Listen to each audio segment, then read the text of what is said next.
chapter 7. 4 major prophets and 12 minor prophets. Not one of them ever told a Gentile land, nation, or individual to tithe.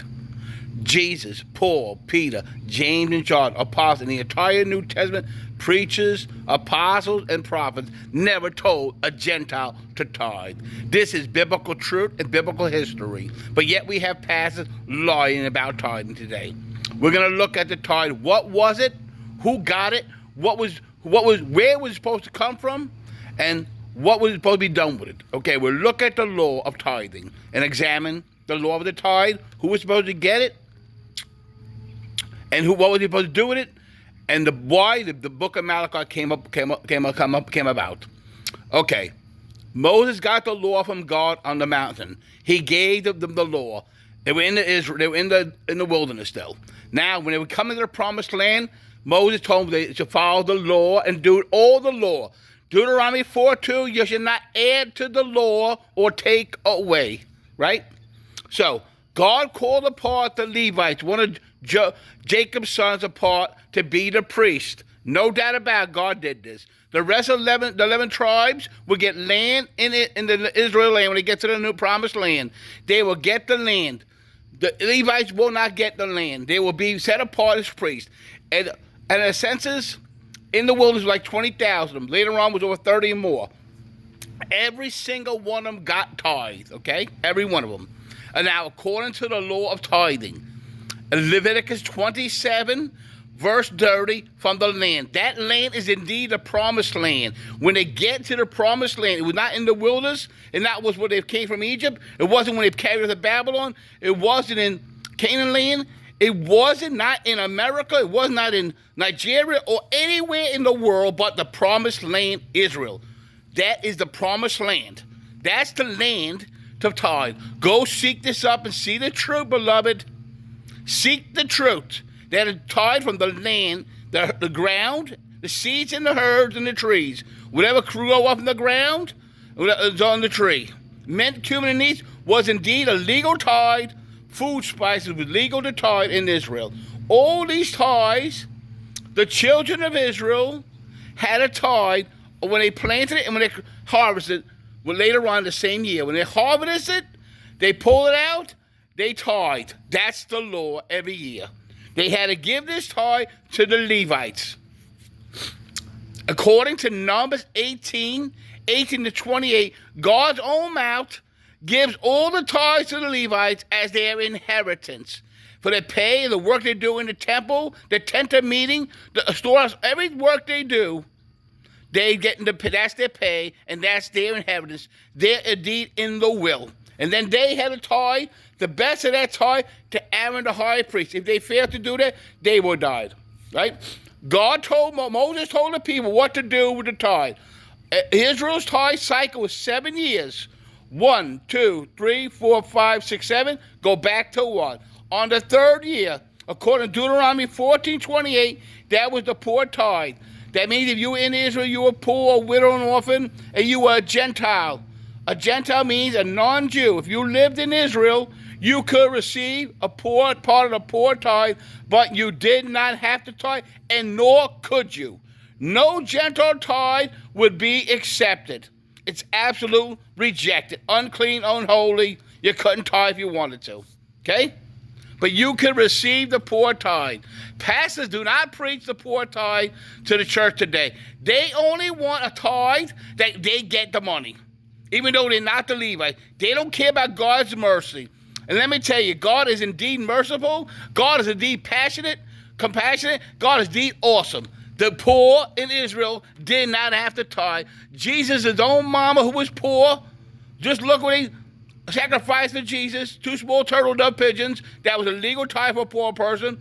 Jesus' mama, never had to hear a pastor tell her she robbed God. No one yelled Malachi 3-10 at Jesus' mama Mary or John the Baptist's mother Elizabeth. Okay? No, the poor widow whose husband died, Elisha didn't yell, you robbed God. The law was given, but Malachi didn't come apart. But she did not hear you robbed God, or You should have tithed, or that Abraham tithed before the law. None of these beautiful women had to hear this nonsense. Okay? Now, you could receive this 30-year poor tithe. No church preaches this, right? And then there was also, that was in Deuteronomy 14:28. And Deuteronomy 14 also talks about the festival tithe. What is this? This was like a party.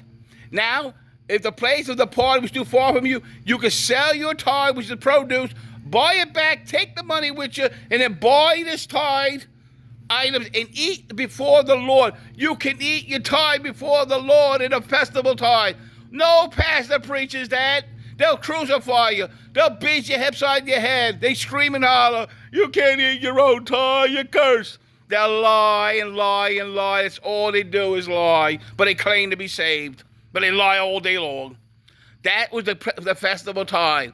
Now here's the biggest benefit was the 7-year tithe release. What is it? That means in the 7th year, no one had a tithe and no one received tithe. Because in the 6th year, God would give them so much of abundance that no one would need to receive it or give it. All that 6th-year tithe was so absolute awesome, it lasts 3 years.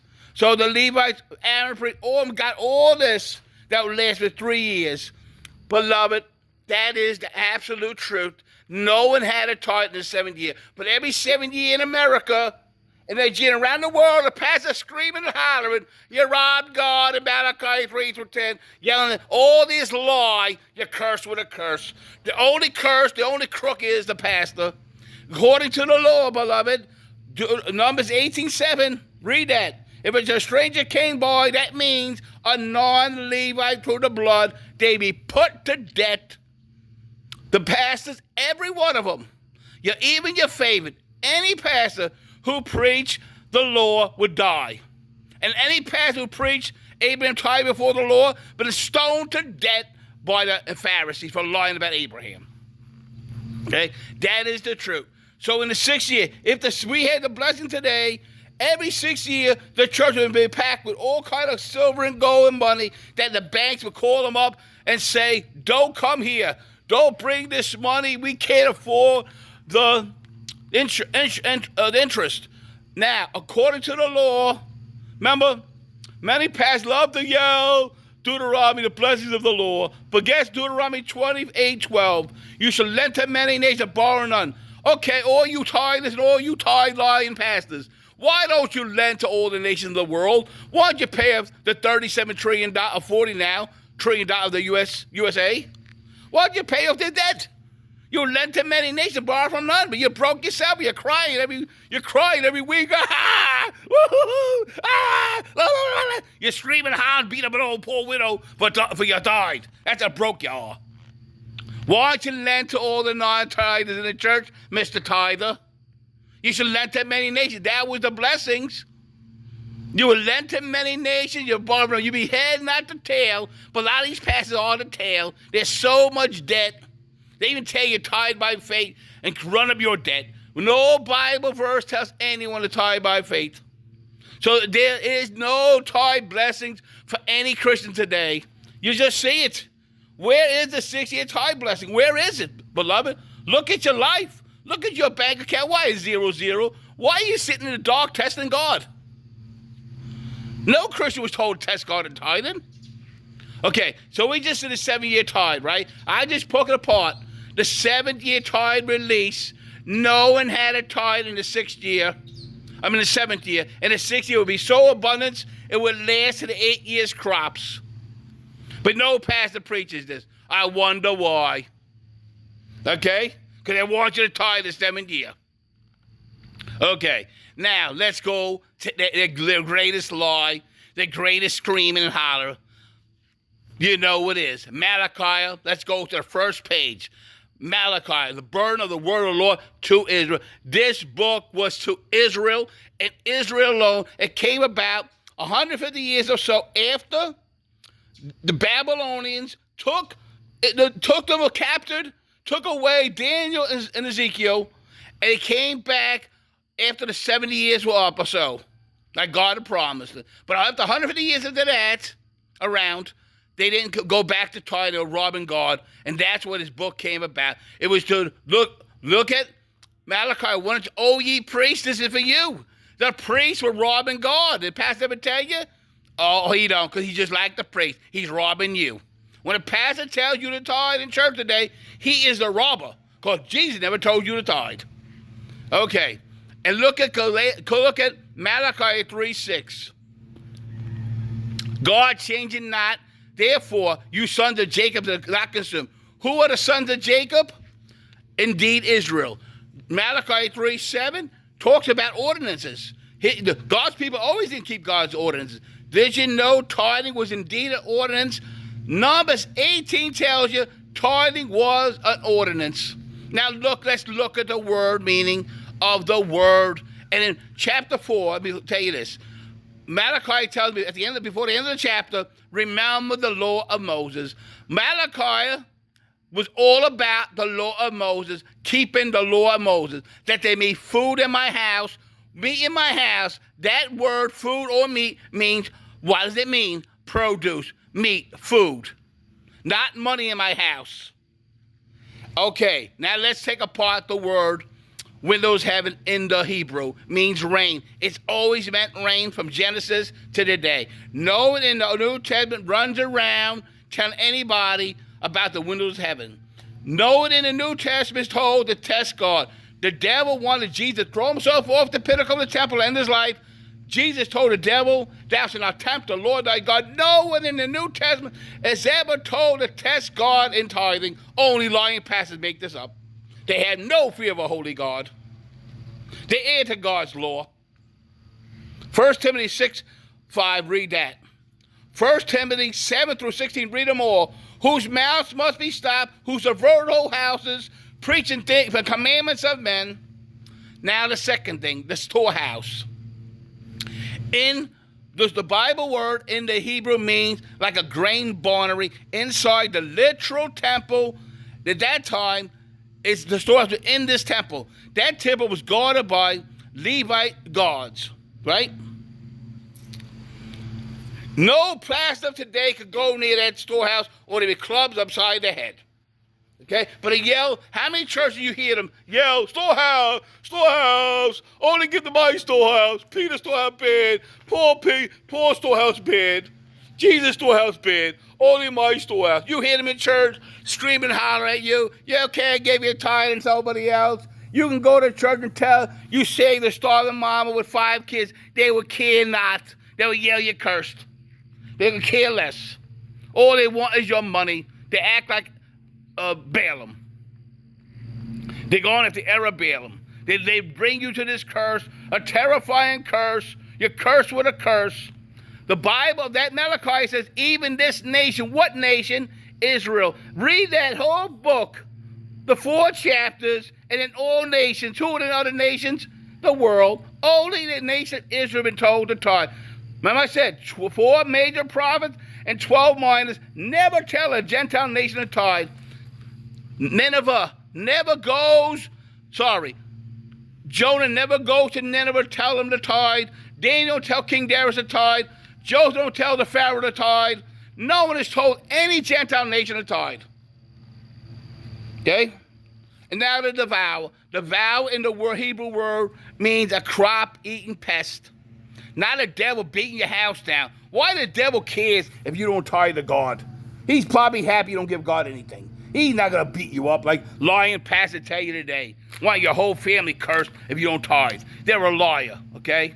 Tithing has 0 to do with faith. Tithing has 0 to do with being spiritual. Tithing has 0 to do with getting a blessing. All the blessing of tithing was for Israel. If they would keep the rest of the law, look at Galatians 3:10, like Paul says, anyone desiring to keep the law must keep the whole law unless you're under its curse. That is the truth, beloved. Pastors don't tell you because they don't care for your soul. Pastors only care for his own pocketbook. They scream and holler to you. Don't they open up Malachi 3-10 and then right away they yell the law. If they're going to Abraham, then they take you to where else? Either Matthew 23:23 or 1 Timothy 6:10. You love money, they start screaming at you. Look at Malachi, that there be food and meat in my house, which means food in Hebrew. Malachi never tell no one to tithe money. Okay? And now Matthew 23. Jesus never tells anybody to tithe money. In my next chapter, I'm going to take apart Matthew 23 better. But look at it tithe in Matthew 23. Mint, cumin, and anise, food spices from the land of Israel was indeed a true tithe, because Jesus said that you should have done what? Keep the weighty matters of the law. Who don't tell you to keep the law, the pastor? That you should have done, not if the other done, which was indeed the tithe they gave. The food spices, not money. No one in the law, before the law, is ever told to tithe money. No 12 majors or 12 minors ever told a Gentile nation or a Gentile to tithe money. Have a good day. Go see the truth. In Jesus' name, amen.